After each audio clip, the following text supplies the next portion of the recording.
everyone, welcome back to my channel. If this is your first time here, my name's Molly, and I'm currently watching, reviewing, and reacting to the Netflix horror series, The Haunting of Hill House. Today I'm going to watch episode 8, so we only have 3 episodes left, counting the one I'm about to watch right now. Before I get into anything, I just want to say once again, thank you so much to everybody who has liked any of my videos, who has subscribed to the channel, or who has commented or asked questions. I really am having a great time talking to everybody about this excellent show, so if you have any comments or questions for me, please do leave them below and we can keep the dialogue going after the episode ends. Alright, so where we left off, we had a couple of kind of cliffhangers at the end of the episode, both one in the past and one in the present. In the past, we see Hugh running into the red room, which is finally open, and clearly something terrible is happening there because he's remembering the events of what occurred leading up to Olivia's death. In the present, at the conclusion of Nellie's funeral, Luke has disappeared, and simultaneously we have Theo and Hugh seeing Olivia's ghost kind of crawling towards them while looking like she's decomposing. So Luke has disappeared and most likely he's on his way to the house, so I'm greatly concerned about him.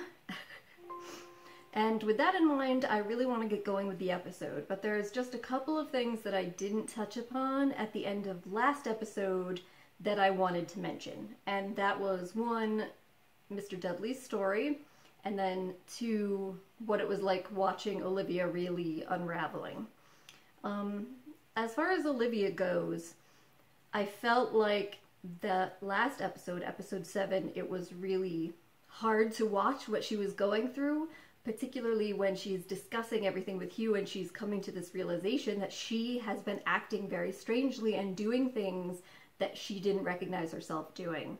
I felt like it was a really powerful depiction of what it's like for somebody who is dealing with mental health issues and is starting to really just come to terms with the fact that they are not really themselves and trying to, figure out how to move forward from there. So I thought that that was really powerfully done, and it was really uncomfortable and sad to watch. And then in relation to that, Mr. Dudley's story, background on the house and everything that had happened with his mother and then with his wife and their child.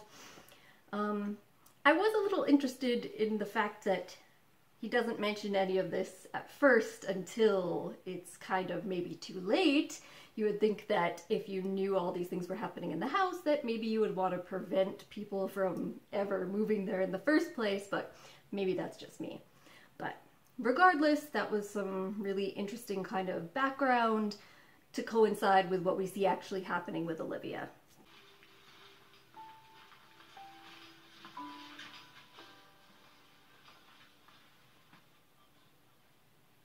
Mom? What do you mean, sweetheart? Of course you're safe with me. Mom! Talking to herself. Are you okay? Where are the twins? Downstairs.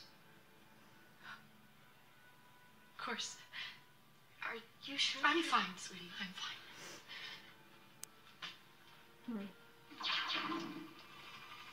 She used to say she was the kite and I was the line. Like she was a creature of the clouds and I was a creature of the earth. And she'd say that without me she'd become tethered and she would float away up into the... And then without her, I would just, crash, just drop right down to the ground. But which seems to be what happened. We did to protect us, I know. Yeah, just like you protected Mom. Oh, come on. Here we go. I saw the police reports. Her skull cracked like a melon when she hit the desk. There was blood all over the library carpet. Steve. There were bruises on her upper arms because man. someone grabbed her pretty hard. Okay, Steve. And a contusion on the back of her head from being shoved into a wall. Her ankle was twisted. She was limping. She was bruised to hell, depressed out of her mind, unmedicated, untreated, and abandoned. It wasn't like that. I did my best, but you have no idea. You threw us in a car, you left her there alone, and she threw herself off the goddamn staircase, and that was your best? Yeah, all right, well, she should not have been left alone in the house. Fuck the house. Absolutely. It wasn't the house. She was sick. She was sick in her mind, and the one person that was supposed to take care of her didn't do a goddamn thing to get her help. I feel like he's talking about himself just as much. I miss her. I miss my mom. Did you just punch me in the boob? Yeah. Yeah! Jeez. You kiss my husband, that's what you get. You get punched in the fucking boob. And you get evicted from my fucking house.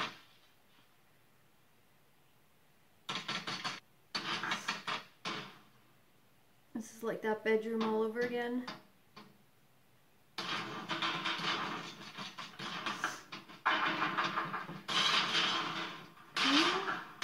At least maybe now Shirley will admit something's happening. Hurst, he's heading... Shirley, listen to me. You're going to stay put. You hear me? Tell them what happened.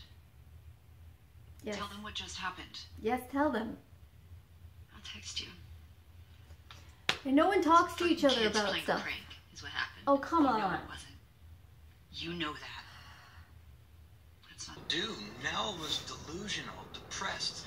Luke's an addict. Shirley is a control freak. And Theo is basically a clenched fist with hair. The whole fucking family is on the brink of a breakdown, seeing things that aren't there, hearing things that aren't there. And that shit happened. Okay, it seems like after you're the house. half right. The house, they're sitting Breakdown, on their yes. goddamn brains. But So yeah, I'm never having children. seeing things that are there. I made sure. Vasectomy. Right out of college. And it was the right call, believe me, because if I ever doubted it, some of the bullshit I've been hallucinating this week. Well, now we know why his marriage fell apart. You really did. Yeah, a rotten me. So I didn't tell her. So you didn't even explain? I thought I was being kind. I really thought that. Steve. See, we're all fucking crazy. The crazy cranes. And this sickness already killed 2 of us. Might kill a 3rd tonight. That's almost. I'm so sorry. I'm just so sorry, son. You did this. I mean, this is beautiful. You did this by yourself. Thought it might cheer you up. Dad said you've been. What? What did he say? I know you were taking a little vacation. I wanted to cheer you up. Oh, sweetie. How long are you gonna be gone? Not long, honey. I just need a little time away. It's nothing more than that, okay? Okay. This is perfect. Thank you. Thank you. I love it. Uh-oh. Mom?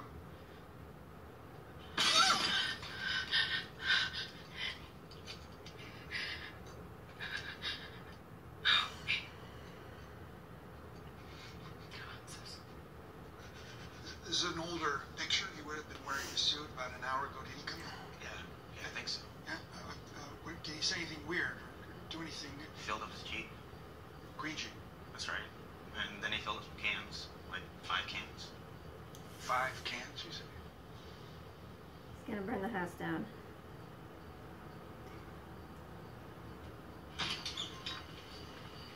Not that, you know, it's necessarily a bad idea to get rid of that thing, but What are you doing? I'm driving. seems pretty risky. This is my rental.